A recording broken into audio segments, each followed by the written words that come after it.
Can you give me your best for the next couple hours? Can you keep your energy up the entire afternoon? Can you be greater than your environment? Greater than your body? Greater than time? Because if you can, you'll truly change.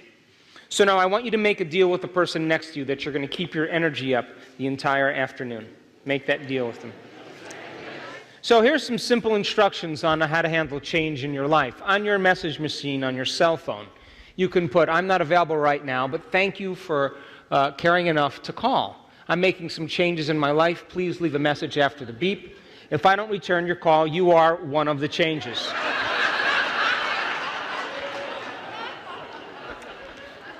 So, knowledge is the precursor to experience. The more knowledge you have, the more prepared you are for an experience. All of the information that we talked about today is a language to help you understand exactly the process of transformation and the process of creation. And so we packed a lot of content in the morning session, and I have a few more concepts to develop before we get into the practicum. Okay? So, we all have had experiences in our life that have branded us emotionally.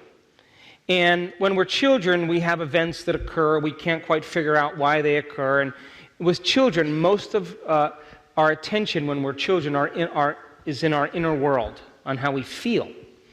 And so when we have events that take place in our life, they alter us emotionally, and we begin to pay attention to what caused it outside of us. And if we have caregivers and people that take care of us who are acting in conflicting ways, it changes us biologically. And because we don't really have any analytical facilities to process what happens, it just kind of encodes into our subconscious system. You with me? So then we have these events that occur in our life, and we have these feelings, and what we do is we spend a lot of our life putting all of our attention on our outer world. We start to develop relationships with friends, we move to different places, we go to college, we go to high school, we buy things, we get married, we get divorced, we get married again, you buy more things, all of that stuff happens. And what occurs is that we spend a lot of our time creating an identity by identifying with things in our external world. You get the idea? And the external world is made up of people you know and things that you own and places that you've lived and places you're going to go and experiences that you've had. And so when you meet someone for the first time, you shake their hand and you say, what's your name? Kay, I'm Joe. Hey, where are you from? Austin. Austin. You were born and raised in Austin? No, I was born in Los Alamos. Los Alamos. I have friends in Los Alamos. So people. And then, were you at that wedding in Los Alamos 2 years ago? Say yes. Yes. Oh, you were at the wedding. I was at that wedding too. And you own those things? I do. I own those things too. Really? Yeah. And you've had those experiences? I've had those experiences also. So if we share the same experiences, we share the same emotions and feelings. And if we share the same emotions and feelings, we share the same energy, because emotions are energy in motion. So we begin to bond by a field of information beyond space and time. And so now we are connected because we can relate with each other. And as long as you don't change, everything's going to be great. Right? So then we have this gap that begins to form. This is who we really are inside. This is how we really feel. And then this is the identity that we identify with the world. We create this persona, this image, this facade, based on all the things that we've experienced on our external reality. So after 12 or 14 years old, we start developing our individuality, and we identify with all the things and people in our external environment to distract us from what? This feeling. So you don't have to pay attention to the feeling, because you could put all of your attention on your external world, and you can learn things, and you can go to college and develop a career and get married and have kids, and all of that stuff works really good for a period of time. Then all of a sudden, somewhere in your life, in your late 30s and 40s, all of a sudden you can predict the feeling of every experience you're going to have in your life. You know how it's going to feel. When you get to this point where all of a sudden you can predict the feeling of everything that's going to happen in your life, you've stopped learning and you start feeling. And feelings become the barometer for you to evaluate your future.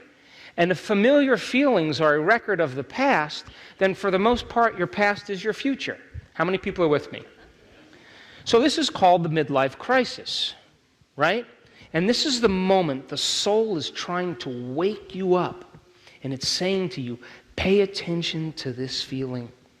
Come on, look at this feeling. And so all of a sudden now, people start looking at this feeling, and all of the people and things and places and all of that stuff, spinning plates to keep all of this going, keeping this identity going, they start breaking their emotional agreements with everyone and everything. You know, we're bonded. We have an emotional agreement. You suffer, you talk about your problems. I suffer and talk about my problems. Hey, we can relate. And so all of a sudden now, you start breaking those contracts with everyone in your life. You start saying, you know what? I don't love you. You know why? Because I don't even know what love is. And those people that we hang out with, I'm done. They're a bunch of fakes. I don't want to talk. I don't want to fake it any longer. You start saying, I don't want to go there. I don't want to do that. I don't. What's the meaning of life? Why am I doing all this? Why am I keeping all of this going? Because everything, when it's all over, this feeling won't go away. Because you've experienced everything that life has to offer. You've had relationships, you've had betrayal, you've had successes, you've had failures, you felt guilty, you felt like a failure, you felt like a success. You've had all those dynamics. And at the end, there's nothing left to experience. And all of a sudden now, this feeling won't go away. And this is the moment you start looking at this feeling and you start telling the truth about who you are. And then all of your friends that you have all these emotional bonds with, their feelings get hurt. I liked you better the other way. You hurt my feelings. So then what happens very naturally is that they all huddle together and they say, let's bring her to the doctor. And so they bring it to the doctor, and the doctor gives you some chemicals, and what happens? Return right back to the same identity. You with me? Now, other people, they're going to reinvent themselves. And so you know what they're going to do, right?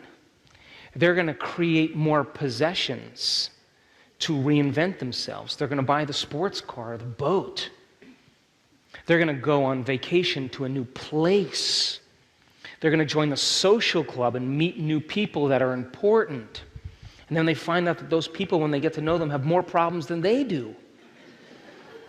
But when the novelty of the new thing, the car, the boat, wears off, or you return back from your vacation and the experience is over, or you've met those people and you realize they're no different than you, all of a sudden this feeling comes back. How many people are with me? And so we begin to become possessed by our possessions. And we look for something outside of us to try to make this feeling go away inside of us. Now, there's nothing wrong with that, because that is an innate desire to want to change, to evolve. But we've just been conditioned into believing that we change by doing something outside of us. You still with me? So then, when the soul is asking you to pay attention to this feeling and you're not looking at it, the only thing you have left to do is try to create new experiences by buying new things or consuming new things so that you could create a new identity. But when the novelty wears off, this feeling comes back. And don't you know, advertising companies know this? And they say to you, wear your hair this way, drink this beer, drive this car. Take this drug, and you'll look like this person, and you begin to identify with all of those things to try to make this feeling go away. You still with me? And so what most people do is they wait for crisis or trauma or loss or disease when they're finally no longer trying to keep this all going. They take their attention off that reality, and it begins to crumble. And everybody thinks they're losing their mind. And they are. And so, when we begin to look at these emotions, layer by layer. The bigger the gap, the bigger the emotional addiction. And people have these layers of emotions that keep them connected to the past. And as long as they're keeping their attention on their external reality, they no longer have to pay attention to how they feel inside of them. This is what they're hiding. They don't want anybody to know there's emptiness or there's sadness or there's pain in there. They want to create the persona that everything's okay and everybody's doing the same thing. You with me? And so when you begin to look at those emotions and you begin to unmemorize those emotions and you begin to liberate energy, because every time you unmemorize an emotion, you're closing the gap between how you appear to the world and how you are inside of you. Every time you unmemorize an emotion, you liberate energy. And that is available energy for you to create a new destiny with. Now, you with me? But a lot of people, when they get past the sports car and they get past the new wardrobe and they get past the affairs and all of that stuff, and that feeling isn't going away, there's a whole nother level. And that's called addictions. So now the person starts to take drugs, or they start to gamble, or they start to shop too much, or they overeat, or they undereat, or what else do they do? Video game, pornography, drink, all of that stuff. And it is because they are innately trying to make this feeling go away as quickly as possible. You with me?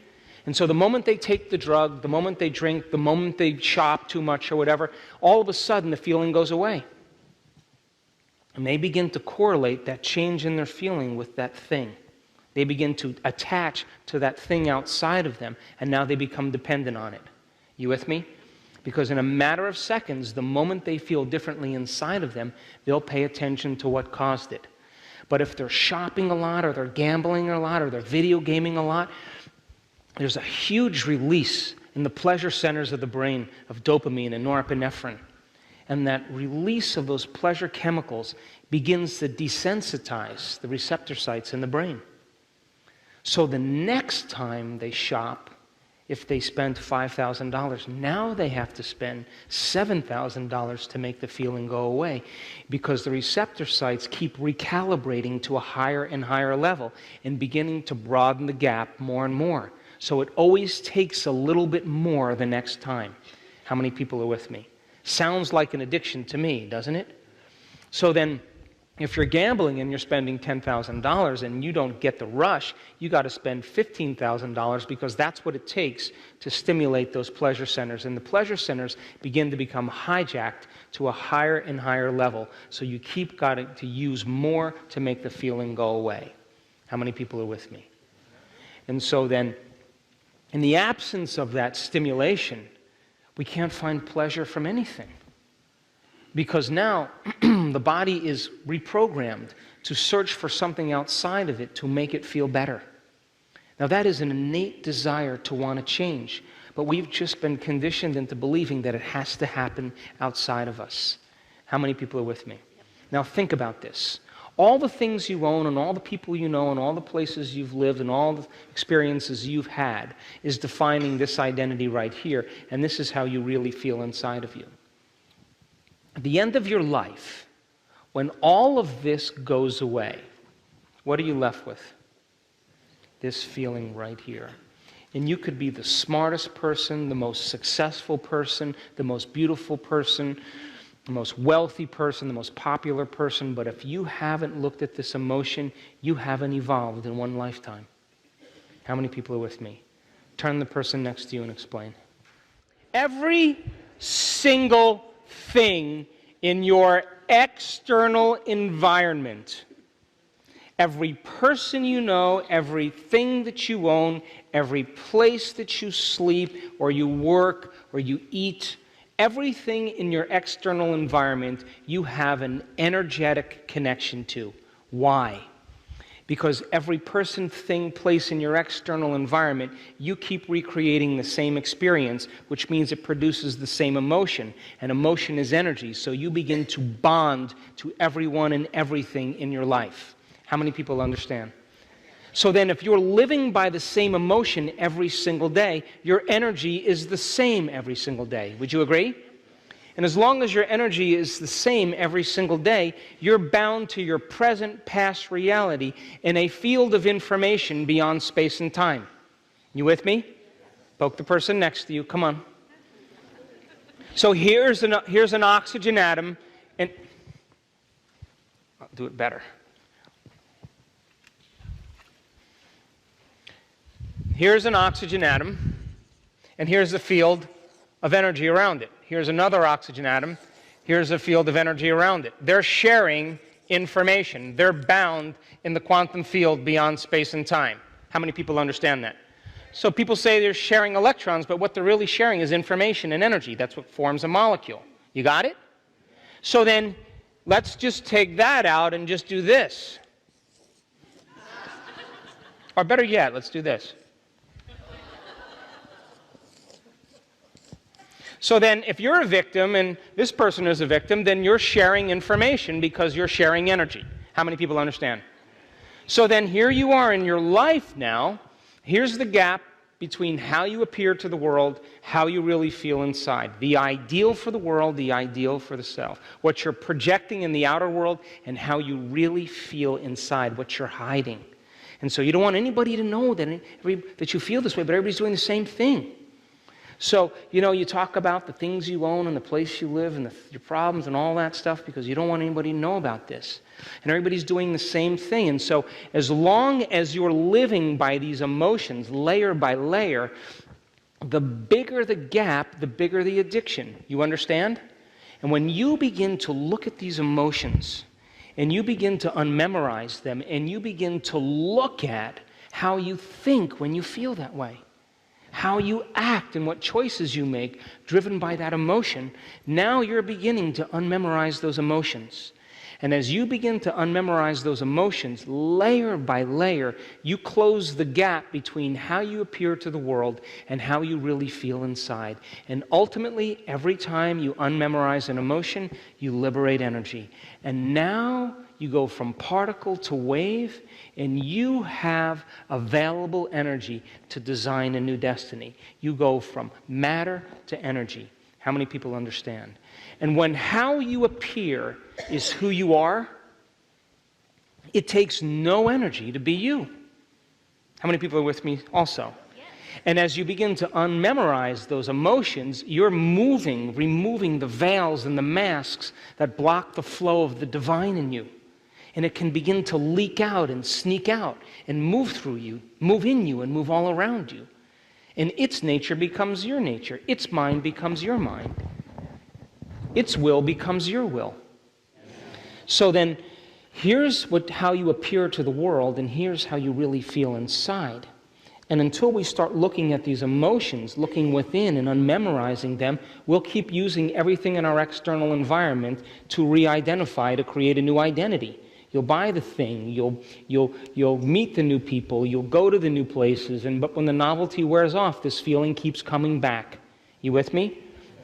And if not, that doesn't make it go away, then you start relying on substances or shopping or gambling or video gaming or overeating or undereating to try to make this feeling go away. And the moment you correlate that thing that you're doing with the absence of this feeling or making this feeling go away, you begin to become dependent on that thing. But if the rush of chemistry, the shopping or the drug or the gambling or whatever produces a rush of pleasure chemicals in the brain, you keep reprogramming or recalibrating the pleasure centers to a higher level, so you need a little bit more the next time and a little bit more the next time. And it sounds like an addiction to me, doesn't it? So we could say behind every single addiction, substance addiction, there's an emotional addiction. And people are doing their best to try to make it go away. And there's nothing wrong with that. It's just that we've been hypnotized into believing that change happens outside of us instead of inside of us. How many people are with me? So then if you're then unmemorizing these emotions, layer by layer, you are overcoming your emotional self, then you are freeing your body from the chains of the past, aren't you? And every time you unmemorize one of those survival emotions, you're going from particle to wave, matter to energy, and you're liberating energy, and now you have available energy to begin to command the new future. How many people are with me? Now remember this. So every person, everything, every place, everything in your external environment, you are bound to in a field beyond space and time. So as long as you're living by the same emotion every day, you're living by the same energy, your past, present reality is staying the same because you're bound to everything in your life because you keep re-experiencing it to produce the same emotion, and the same emotion then keeps you connected to every person, everything in your life. How many people are with me? Come on, poke the person next to you. You with me? So then think about this. Come on, geniuses. As you begin to unmemorize those emotions, and you're sitting in your meditation, and your body is raging on you, and it's impatient, and it's frustrated, and it's guilty, and it's judging you, and you're waiting for it to finish, to run through all of those programs, and you're waiting, and you're observing it, and you're saying, that's your best? Come on, let's keep going, let's cross the river. And when you're done, I'm going to recondition you to a new mind. And you're observing your thoughts, and you're noticing your propensities and behaviors, and you're looking at those emotions, but you are not investing your energy in it. You're observing it. And as you begin to overcome yourself and liberate yourself energetically from that emotion, don't you know that you are breaking the bonds to everyone and everything in your known life? Think about it. As you overcome the emotion, you snap the energy to the people and conditions in your life that keep it the same. And now you're calling energy back to you, and you now have more available energy. And you, as the quantum observer, are no longer attached to your past, present reality because you are no longer emotionally bound to it in a field of energy beyond space and time. How many people understand? Turn the person next to you and explain. Come on. Geniuses, that bounced off some of you. Some of it bounced off you. So, step by step now. If you are interacting with the same people in the same way, and you are both relating because you're both victims and suffering, then you share the same emotions, you share the same energy. Would you agree? Yes. And just like two atoms that are bound together in a field beyond space and time, you are bound energetically to every person, everything, your computer, your bed, your car, every place where you work, where you sleep, all of that stuff, the things you own, you have an energetic signature connecting you to it because you keep experiencing everything in your reality, and the end product of the experience is an emotion. You with me? So you smear your energy all over your present reality. Yes? And you are bound to everything because you're interacting with it for the emotional experience. Yes? So everything in your known reality you are bound to in a field of information beyond space and time, just like two atoms sharing information. You with me? Yes? So then, when you sit down and you do your meditation and you are overcoming your emotional body, your emotional self, and you are freeing your body from the chains of the past, and the body is surrendering into the present moment. It's acquiescing to a new mind. As you do that, and you overcome that emotional self, you are breaking the bonds to all the people and places and conditions in your life that keep reaffirming the same reality. And you are calling energy back to you, and that's available energy for you to design a new destiny with. How many people understand that now? So then, let's talk about the antithesis of that. Let's say you don't overcome your emotional self, okay? And you have an addiction to an emotion, and you're using all the people in your life to reaffirm your emotional addiction so that you can feel something, that rush of energy. You with me? Yes. Come on, you with me? Yes. So then, what's your definition of an addiction? Isn't it something you can't stop? So if you were angry or sad or frustrated, and I said, oh, I know you're really angry, but listen, what I really want you to do is just stop right now. Just stop. What would you say to me? I don't know how. You'd say, I can tell you all the reasons why I am this way. Yes? So whether it's valid, justified, or not, if you can't stop it, it means you're addicted to it. Would you agree? Come on, give me a nod. Yes? So then, if you're addicted to chocolate, let's use this as an example. I'm making this up. Come on, you guys. People are sweating over there. If you're addicted to chocolate, right? And I slid a chocolate cake in front of you, would you agree that the moment you saw the chocolate cake, by association, you would hear a little voice in your head saying what? Oh, come on, just take one bite. Everybody else is eating it. Why don't you start tomorrow? Tomorrow's a better day. You know, all of that, this doesn't feel good. And that's the body as the mind trying to unseat you. Because an addiction is when the body is the mind. You with me? So then, if you broke your addiction to chocolate or to sugar or whatever, I'm using this as an example, and I slid the cake in front of you, would you agree that you could eat it or not eat it? You'd have no tug, right? But when you are addicted to it, the moment you see it by association, your body physiologically, chemically, subconsciously, automatically returns to the old state. You listening? So Pavlov takes a volunteer dog and straps him to a table, right? And then he feeds him a delicious meal and rings him a bell. Rings a bell, right? And if he keeps doing that enough times, he could ring the bell and the dog will what? Automatically, subconsciously, the moment it hears the bell, uses its senses, the body physiologically returns into a state of being. Would you agree?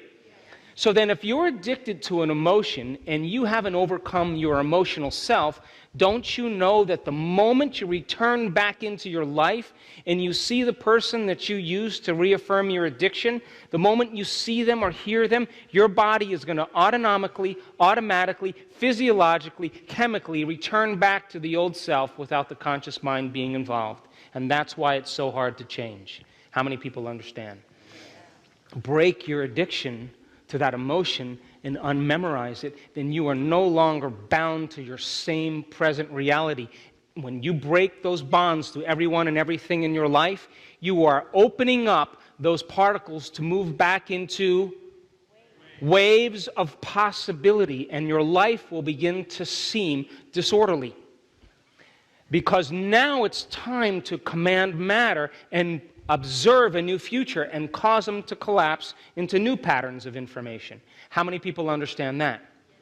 So then, you break your addiction to that emotion and you walk back into your life and you could face your greatest enemy, your biggest adversary, and you will not return back to the old self because you overcame yourself at the beginning of your day. How many people understand? And now you no longer knee-jerk in the same way because that emotion no longer is keeping you physiologically, unconsciously returning back to the same self. How many people understand that? And I can tell you from observing this over and over again in the students in our advancing group, they love their enemies now. Why? Because they see themselves in them, who they used to be. And they totally understand them, but they're on into a future. They don't even take it personally any longer because they broke the energetic bond. How many people understand? And that's called freedom. Turn to the person next to you and explain. So then, how many people here understand that when you overcome those survival emotions of anger and aggression and hostility and judgment and fear and anxiety and suffering and guilt and shame, you are liberating energy out of your body? How many people understand that? You're going from particle to wave, from matter to energy. How many people understand that? And how many people understand that when you liberate your body from the chains of the past, now you are creating more energy in your field to design a new destiny? How many people understand that? Now you can command matter because you have available energy. You're more energy and less matter. You got that, yes? And how many people understand that because you are connected to everyone and everything in a field of information beyond space and time, energetically, because you share the same emotions, or you've interacted with your present past reality every single day in the same way to produce the same emotion, to produce the same energy, then your energy is keeping you bound to your present reality, and nothing's changing because your energy is the same as the day before, and you're bound to everyone and everything and every experience in your past present reality because you are energetically bound to it. How many people understand that? So then if you break free from that emotion, what does it take for two atoms that are bound together to form a molecule to separate? What does it take? It takes energy. Energy has to break the bonds. So as you begin to break the bond by changing your energy, you are breaking your bonds to everything, every person in your present reality, and you're causing your reality that's frozen into the same patterns of information called particles to turn back into possibility. How many people understand that? And now your life moves into a state of disorderliness, which is normal. And now it's the time to start creating, because now if you use that energy and you direct it, now you can use it with a clear intention as the handmaiden to begin to observe a new future. How many people understand that? And people are doing this around the world, and they're understanding then that the moment that the emotion no longer lives in them, they're no longer bound to their present reality. They're in the future. And they can walk back into their life, and they are not seduced emotionally by the problems and conditions in their life because they overcame themselves to no longer be bound by it. And they don't physiologically, autonomically, automatically, subconsciously, like Pavlov's dog, by association, return back to the old state of being because that emotion no longer exists in them because they're no longer addicted to it. How many people understand? And people then, all of a sudden, are free to create a new future. Why? Because they've overcome the emotion and they're no longer bound to the past. And the soul wakes up and it begins to give them ideas and insights about possibilities that they would have never considered before, because they can't consider it because they're connected to their past, present life. How many people understand? Turn the person next to you one more time and explain that again. Come on. So then, if you can understand that when you unmemorize emotions, that you are freeing your body from the chains of the past and you are breaking your emotional bonds to your past, present reality and liberating energy, you are creating enough energy to design a new future. Then you should be creating a new future every time you're unmemorizing the past. Wouldn't you agree? So the process of change then requires unlearning and relearning. You got to break the habit of the old self, but you better reinvent a new self. You better prune synaptic connections and sprout new ones. You better unmemorize emotions that's stored in the body and then recondition the body to a new mind or to a new emotion. You better stop signaling the same genes in the same way and re-signal new genes in new ways. Would you agree? Deprogram and reprogram. So most people, when they're in the process of change, they stop being their old selves, or they're trying to create a new self, but they're not going through the complete model. So then if you're going to make changes in your life, and you've all done this, have you ever noticed when you decided to make a change, you didn't want to see anybody? You didn't want to go anywhere and do anything? You wanted to kind of sit down and start thinking about what you no longer were going to do? And you begin to see yourself no longer making those same choices, what thoughts you're not going to let slip by your awareness that's saying, go ahead, you can start tomorrow, or, this is a good reason to be this way. And you start selecting those particular thoughts, behaviors, choices, and experiences that lead to the same emotions. And you say, I'm going to keep my energy up the entire day today. And I'm not going to go unconscious. And I'm going to make a decision, and my body's going to begin to respond to a new mind. But then after you do that, you start thinking about how you're going to be in your day, what choices you are going to make, what things you are going to do, how it's going to feel, and you begin to hold on to that vision, and you begin to inspire your body and give it a sampling of the future. That's the meditation that we do. It's that simple. Now, before we take a break, poke the person next to you, please. So let's talk about brain waves. You know, you have different brain waves that take place in your brain. And when you are listening to me right now, your brain is in what's called beta brainwave patterns. You listening?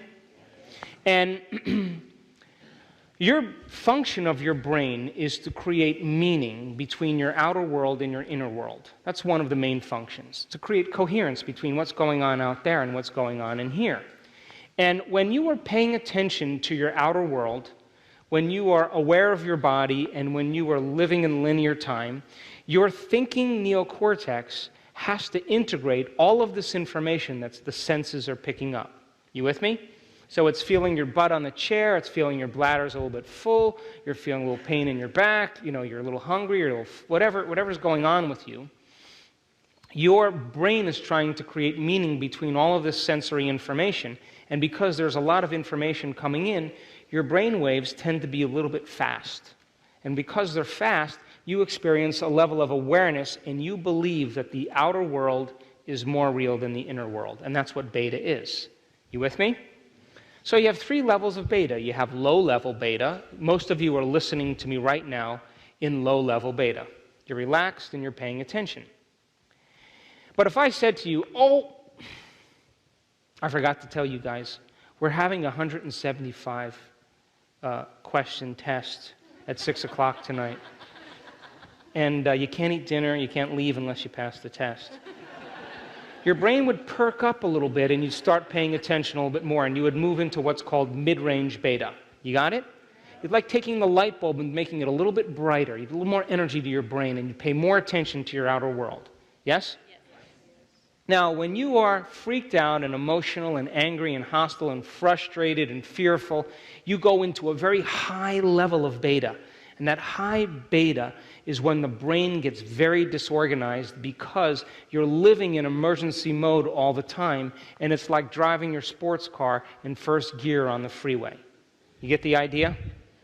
Now, when you close your eyes and you eliminate the external environment, and you're no longer picking up data from your outer world, and you're no longer hearing sounds, and you're no longer moving your body and feeling things through experience, there's less stimulation to your brain, and so your brain waves naturally do what? Slow down. And when they slow down, your brain starts to go into what's called alpha. You get the idea? Come on. So in alpha, the inner world starts getting more real than the outer world. It's the imaginary world. You got it? Now, you naturally go between beta and alpha all day long. You got it? So I'm watching all of you, and this is how I know whether you're paying attention and you're getting this information. I develop a concept or an idea, you're all listening in beta, and then you go like this. Well, what are you doing? You're making the inner picture more real than the outer world. And I disappear for a second, and the moment you attend to that thought, your brain is consolidating that information neurologically. You got it? So then, in alpha, then, you have to pause for a moment for the brain to begin to consolidate information, and that's how you learn. So then you would agree that if you're living in high beta all the time, no new information can come into your nervous system because it's not a time to learn. It's a time for emergency. It's time to react. It's not time to trust and grow. It's a time to react and deal with the body. So in high beta then, the senses become heightened and you're very concerned with the outer world. You got it? Now, if you close your eyes and you go into alpha and you begin to allow your body to fall asleep a little bit, but you keep your mind awake, that's called theta. So theta is when your body is asleep and your mind is awake. So think about this. If you've conditioned your body to be the mind, and now your body is asleep, you would have to agree it's no longer the mind, right? It's out of the way, and that's when instantaneous things happen. And then the last level is called delta, and that's deep sleep. That's called restorative sleep. So now, when you wake up in the morning, the receptors in the back of your eye are picking up light. And as the receptors in the back of your eye are picking up light, the light that's being transmitted through the optic nerve to the back of the brain causes the pineal gland to make a neurochemical called serotonin. It's a neurotransmitter.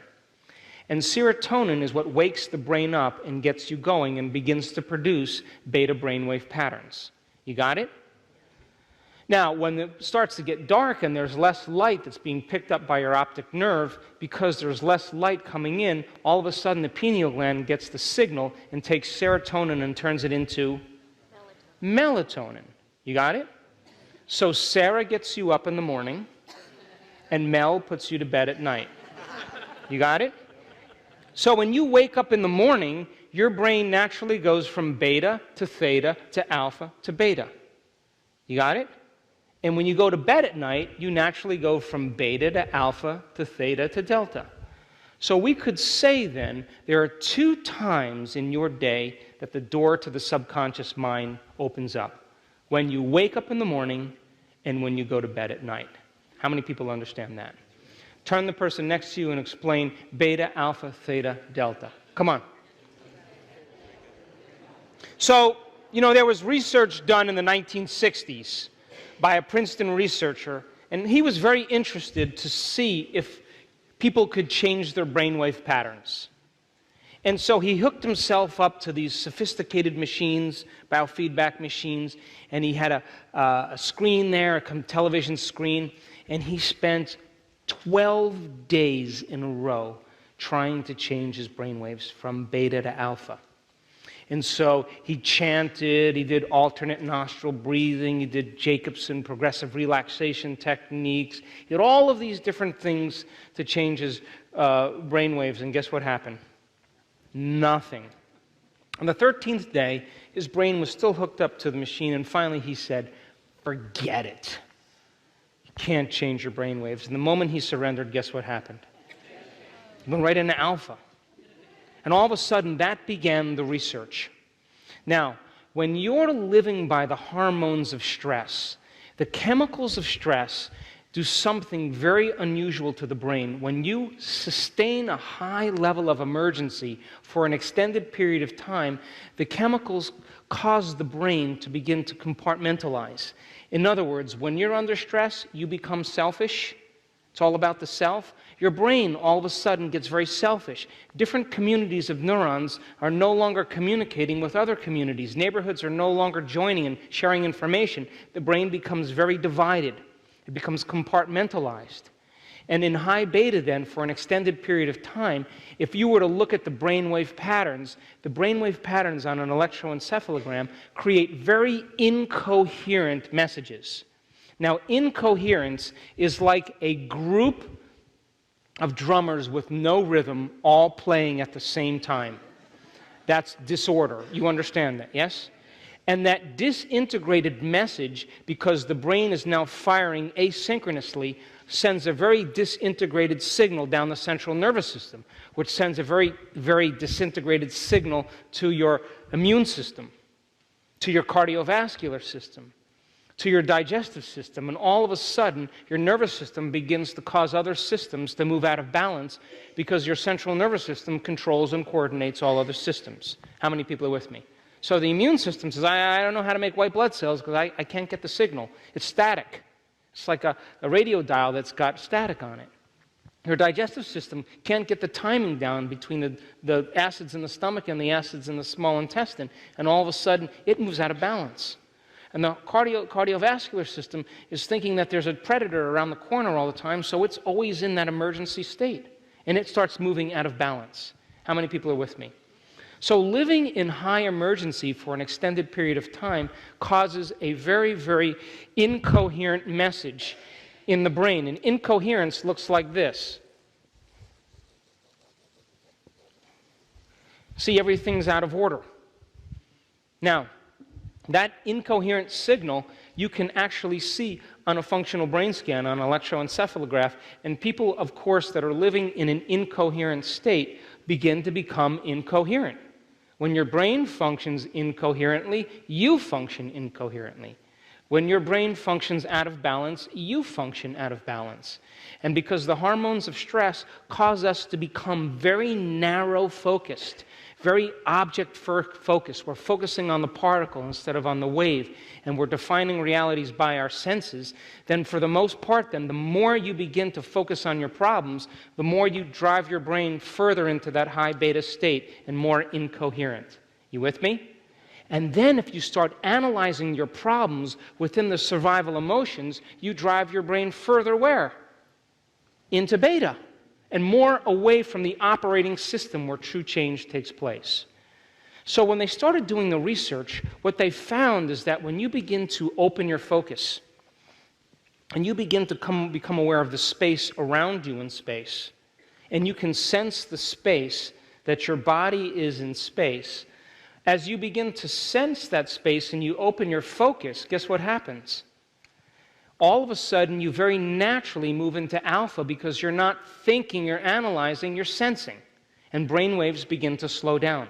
But not only do they slow down, but they slow down and get highly synchronized. They get very orderly. They begin to, all of a sudden, different compartments of the brain start to communicate with each other. And all of a sudden, as they start to communicate with each other, what syncs together links together. And all of a sudden, you start feeling more like yourself than you had in a long time because you're no longer functioning as a person with a multiple personality disorder all at once. The brain gets highly organized, and that organized signal, that coherent signal, sends a very organized message to your immune system, to your cardiovascular system, and to your digestive system. And all of a sudden, the body comes back online. And so it would be like all of a sudden a group of drummers showed up and started hitting a beat. And while everybody was bouncing all over the place, drumming, all of a sudden that beat would get louder and everybody would start beating with the drummers. And the brain gets very organized in the same exact way. How many people understand? So then, most of the time, people who live in a state of coherence and their brain is in a state of balance, for the most part, they can begin to function in their world very, very effectively. When the brain becomes very incoherent, then all of a sudden you're obsessing and neurotic and emotional about things in your life because your brain is out of balance. You with me? Now, this is how you and I have been taught to focus, to pay attention. Watch the car! Pay attention to your shoes untied. Watch the stairs. That was an emergency focus. And we tend to focus in like a convergent focus on one object or one thing in emergency. But that's only one kind of focus. As you begin to open your focus and you become aware of the space around you in space and the space that your body occupies in space, the brain naturally recalibrates. It begins to get very orderly. And I can tell you from experience, I have left my body many, many times. And every time I leave my body, I'm looking at it on the bed, and it is laughing, and it's saying, thank God he's out of the way. And I'm watching it laugh, because it's free from me, it's joyful. Like, oh my God. That level of coherence, then, that's being created is when you get beyond yourself. How many people understand? Now, I studied the brains of people in our workshops over and over again, and I now know that when you open your focus and you become pure consciousness, that's when the brain gets highly organized. If you are analyzing your life within the emotion that's coursing through your circulatory system, you are only driving the brain further into imbalance. How many people understand? Now, can we have the screen up for a second? And lower the lights, please.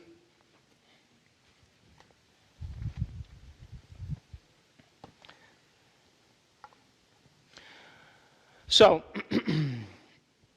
we will do a meditation after the break, and we will do a small meditation to get you familiar with opening your focus. It won't be long, and most of you will lose track of time and space. That's exactly what I want to have happen.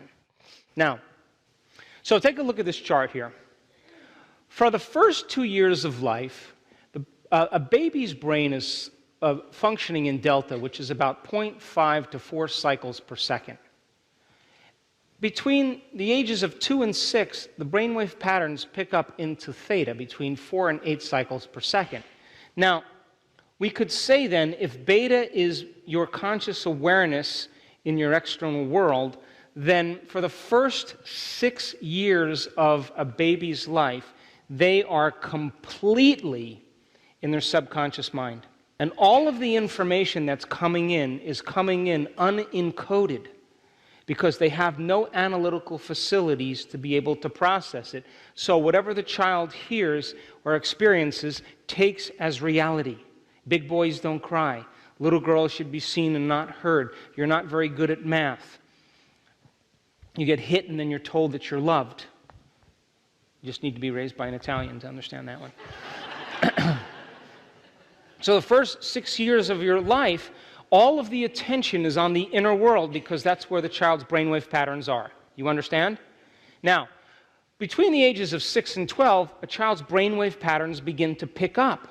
And the child now is beginning to develop some analytical facilities because it's beginning to learn the laws of the land. And so, as the child begins to put her finger in the light socket, and she begins to experience pain, all of a sudden she notices a change in her internal chemistry, and she opens her eyes through her senses, and she looks to see what it is. And as she continues to put her attention on her outer environment, her brain waves begin to change. How many people understand? Yes? So then, as the child's brainwaves begin to change and it moves into alpha, they begin to develop their analytical facilities, and the child in alpha is in the imaginary world. And that's why you can tell a child at 7 or 9 years old to act like a rabbit, and then it's 4 o'clock in the afternoon and you're stepping over her because she's still a rabbit. You tell an adult, act like a rabbit, and they're like, okay, what do we do now? Because they're in beta. Do you understand? So somewhere between the ages of 6 and 12, that analytical mind begins to form, and this is where children begin to figure it out. They start to realize, their parents aren't as cool as they think they are. And this is where they begin to figure out that there may not be a Santa Claus. My oldest son is 25 years old. He's got a master's in engineering. He's very mathematical. From the time he was little, he was always calculating stuff. And I was sitting on the porch swing by the garden, and he came out and he said, can I talk to you? He was like 9 years old. I'm like, yeah, what's up? He's like, I've been thinking a lot about Santa Claus. And I know there's 6.2 billion people on the planet. And I know that everybody's not into Santa, but, let's just say a third of those people are Christians, so, that's 2 billion people. And when I do the math, there's no way that Santa can get to every single house in that amount of time. And I'm sitting there thinking, and I go, oh, well, Jace, you forgot that many families have multiple siblings. He said, what do you mean? I said, well, there's more than one kid in a family. He said, well, how many children on the average are in one family? I said, 2.2. He said, give me a minute. He went inside and he came back out and he said, hey, it's still not going to work. He said, there's no way that Santa could actually cover all these homes, and given the amount of places he has to go, 5 minutes per home, blah. I knew I wasn't going to pull the magic card on him because he was figuring this out. So I said, Jace, oh my God, you forgot one of the most important things. He's like, what's that? I said, well, the earth rotates. He said, well, what does that mean? I said, well, get a flashlight and get a baseball. So we got a baseball and a flashlight, and I said, look, I shine the flashlight on the baseball, and I said, you see, night is just shade. That's all it is. It's just big shade. And I said, and the earth is rotating, and if Santa's going in the direction of the rotation, he's got more time. And he looked at me for like about a minute without saying anything, and then he said, how fast does the earth rotate? And I said, 26,000 miles an hour. He said, there's no Santa Claus. I said, don't you tell your brother and sister. So children begin to figure it out. Because they begin to develop their analytical facilities. You understand what an analytical facility is? You have to learn the laws of the land, and you have to analyze to determine your past against your future. You got it? And that's how you learn. Now, above the ages of 12, most people spend the majority of their time in low-level beta. If you're sitting around and reading a book, you're in low-level beta. If you got to get tested on that book, you're going to move into mid-range beta. Now, check this out. Look what happens when you're in high-range beta. It is twice as high as mid-range beta. Now the brain is in a high arousal state. It's in hyperactivity. It is imbalanced. It's incoherent.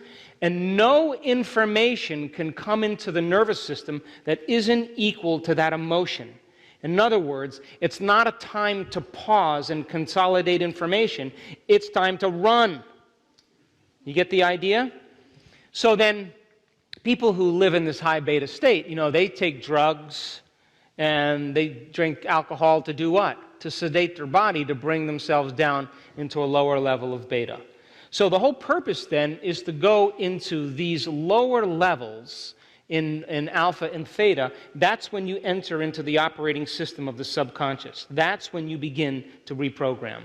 So then, if you're emotional, and I saw this in our research, and you are frustrated and impatient, what level of brainwave patterns are you in? High beta. And if you're sitting there frustrated and emotional, and you're analyzing your life and trying to figure out the reason why you're frustrated and impatient, you're driving your brain further into high beta. And you will not listen or believe in anything that isn't equal to that emotion.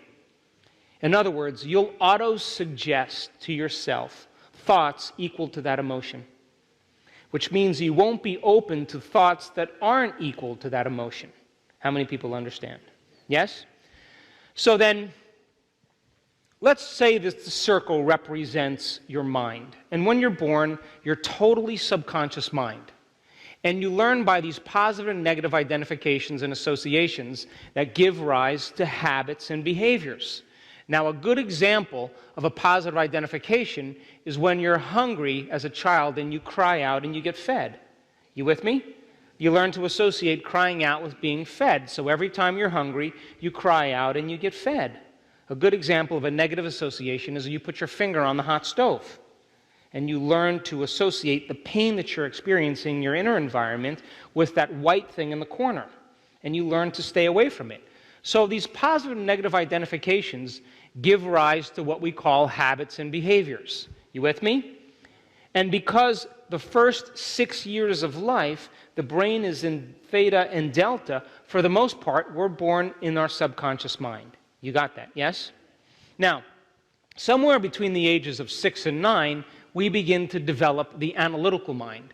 Now, the analytical mind completely fuses off at around 9 years old or 10 years old, and it creates a filter between the conscious mind and the subconscious mind. Now, your conscious mind is 5% of your total mind, and it's made up of things like logic and reasoning, which gives rise to your creative abilities, your will, your faith. But your subconscious mind is made up of all these positive and negative identifications. It's 95% of who you are. We've been saying that all along. That gives rise to these habits and behaviors. You with me? Now, the analytical mind is always working. Most people are always evaluating good from bad, right from wrong, positive from negative, past from future, male from female, and it is an extension of the ego. You with me? Come on, you with me? Yes. So then, your ego then, when it's in check, does something very important and very valuable. It takes care of the body. So if you're hiking along a cliff and it's a 1,000-foot drop, your ego will say, step back away from the cliff. If you're at a bonfire and there's sparks coming off the fire and the wind is blowing a certain direction, your ego will naturally move you out of the way. It takes care of the body. You got it?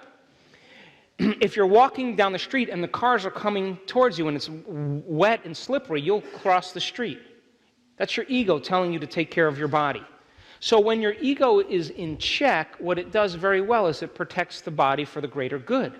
But when it's driven by the hormones of stress, all of a sudden the ego gets way out of balance, and all of a sudden the hormones begin to endorse the ego, and it becomes overly analytical. And when it gets overly analytical, that's when it goes into high beta. How many people understand?